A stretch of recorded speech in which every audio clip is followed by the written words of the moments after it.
Hi guys, welcome back to another instalment on our 2CV engine swap. I've dug the engine out from under the bench and there's not that much needs swapping over really.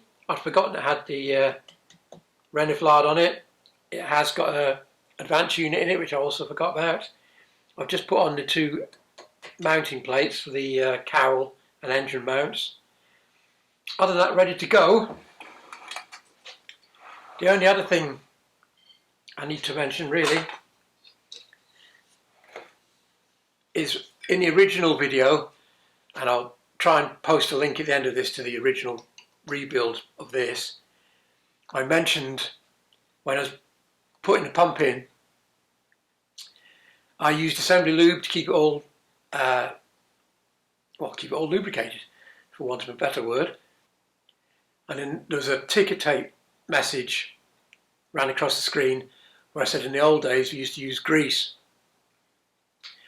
What I should have said is we used oil soluble grease, white lithium. It used to come in a plastic tube to use as like a thick assembly lube. So very remiss of me, because obviously ordinary grease is not what you want to use. I don't even know if you can still get that stuff, the lithium stuff. I have no idea, I haven't looked. I don't remember seeing it for a while, to be honest. So petroleum jelly or something I suppose you could use. Take your pick really, but not bog standard grease unless you know for sure it's all oil soluble. So I just thought I'd mention that in passing. So we need to stick the flywheel on, and to that end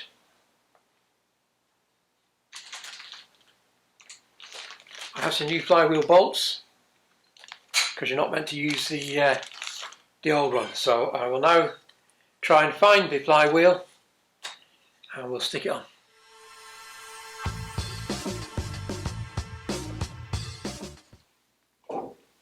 Right, there's our flywheel. There's a locating pin which is at the bottom in this case.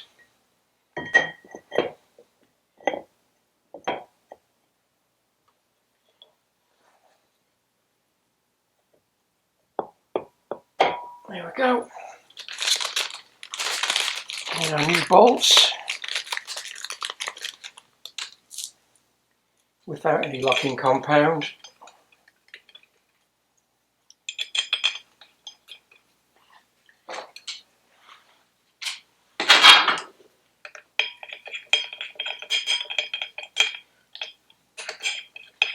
Right, torque wrench time.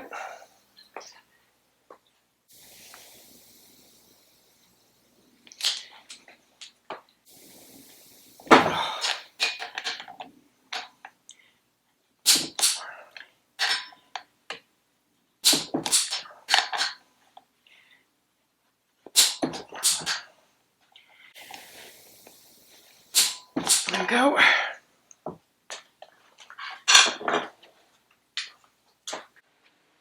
Okay, so I think we'll put the clutch on next. Now, I know this clutch fits, because obviously it was on the car, but it's always worth checking the driven plate splines against the splines on the gearbox, because I did have one which were mismachined, and I struggled to get the engine back in, obviously. Couldn't work out why not, and I hadn't checked the splines. So now, if you've got a Valio clutch, it comes with a centering tool. Although a friend of mine swears by just putting two tiny blobs of super glue, tiny blobs of super glue, lining it up in relation to the cover, and then super glue's got a lot of strength in one direction and virtually none in shear.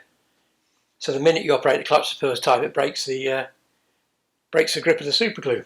Not a technique I've used, but he absolutely swears blind by it and has used it dozens and dozens of times. I just thought I'd mention it out of interest, basically. You do whatever you think is best.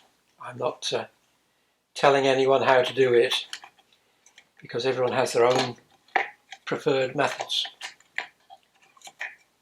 Right, so we need to start these off and then line it up. So I won't bore you showing me fitting all these little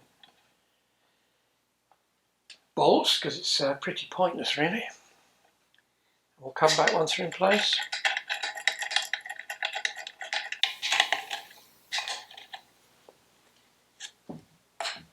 Right, I've got to put my head in your way, I'm afraid, while I try and centralise this clutch plate.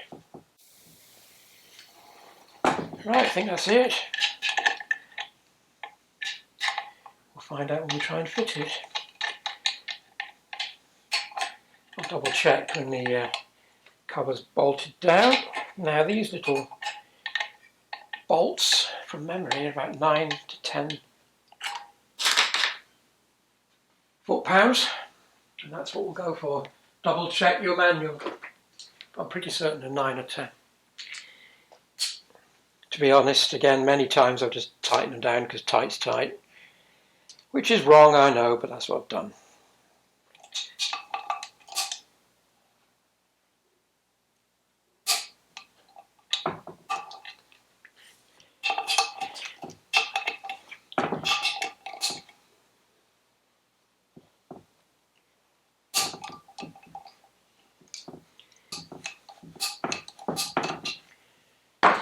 Right, it's the clutch on. And it looks pretty square, good, right, okay. Petrol pump, I suppose, which hides way down in here. So we have a spacer block. The rod, I should mention, the rod's in and free. Don't know if you'll see that. Right, there's a pump with this new 100% ethanol proof petrol pipe. And there's the spacer block, going to fit one way. And 2 11mm to hold it in place. Slightly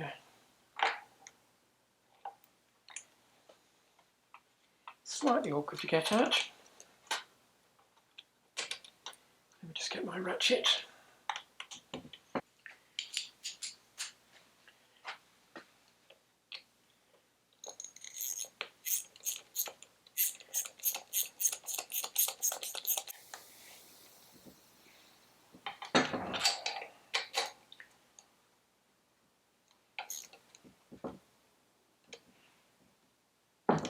Right.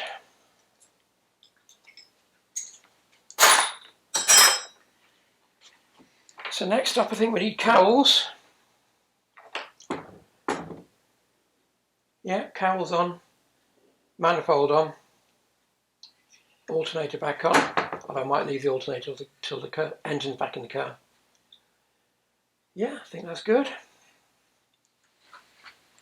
I've bunged a points box on. The metal backing plate needed a little bit of work because it distorted, but it fits okay now. I set the points very roughly to give us a starting point with engines in. It's easier with it like this.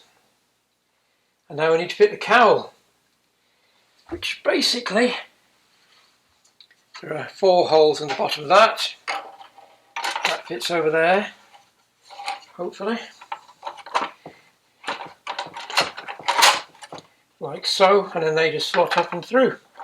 So I'm going to have to get a new way to fit them. But as you can see, it's just nuts and bolts. Well, nuts onto those studs. And that's the front of the cowl in place, so I'll bring it back in a second. Right, that's it on.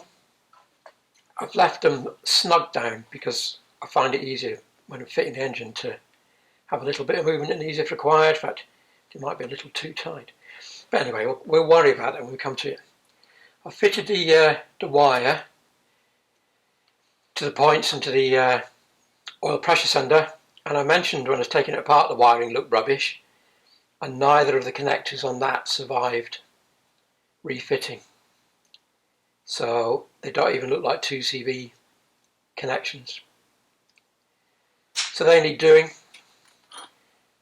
4 8mm holding the back plate in. So it's rubber shrouds next, and then the manifold. The shrouds are just half a dozen screws, so I won't bother showing you that. I'll come back when the manifold's ready to go on. I've fitted the manifold. I didn't bother filming that, it's only 4 bolts, 4 nuts, new gaskets. And I think we're ready to go. Right, I've cleaned up the bushes, deburred them and greased them. And I've also given the input shaft a very, very, very light smear of moly to aid it sliding in. Now I hope this goes well because I'm not feeling very strong today. So if it goes badly, you could be jiggling it about for ages, which I really, really don't want. So fingers crossed, and let's give it a go.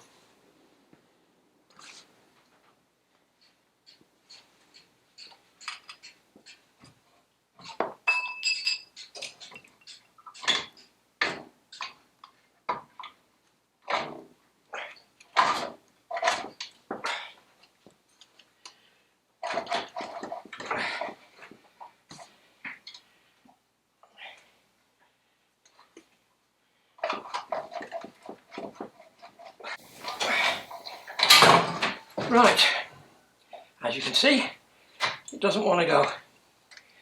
Seems to be sticking on a clutch. So I'll have to recheck the alignment. Back with you in 1 minute.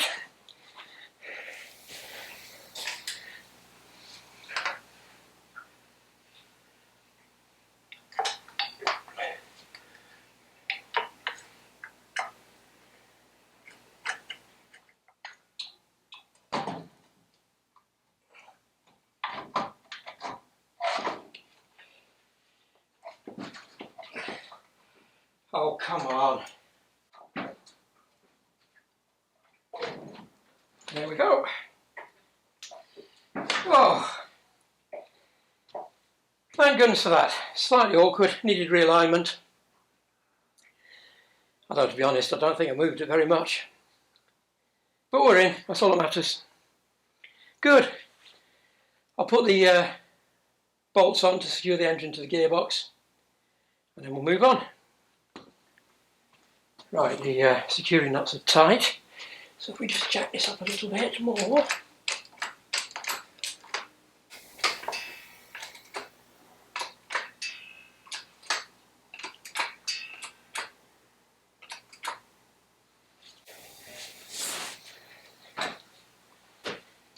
Right, gearbox supports out, having jacked the engine up again. So we can drop it down and fit the 2 engine mounts to the front and then tighten the 11mm inside the cowling, and then the engine will be secure again. Oh, bit more rapid than I wanted, but there you go. Okay, so you saw where these came out, the bolts, so I won't show you me fitting them because things are getting a bit tight here again, because I've got a light stand next to the camera and I've got to lie that way. So I'll just bung these in and then the engine will be secured, as I said, and then we'll go on to other bits. The front mounts are on, so the engine now is secure. I've fitted the petrol pipe at the front, and now I'm just going to stick these starter motors back on. I've cleaned the scabby threads that were on the starter at the back, and then I'll have a quick look at the wiring and get that sorted out. And then this video is going to split because I need to do the handbrake as part of the MOT preparation, and as you can see the handbrake's here, so I will do them before fitting the heat exchangers again. But there's not a lot to do now really. I should whiz through the rest of this. Lots of it I won't bother filming because it will just be a repeat of the removal process, just in reverse. Right, handbrake, alternator, attached cables and wiring, heat exchangers, etc. Good, on we go.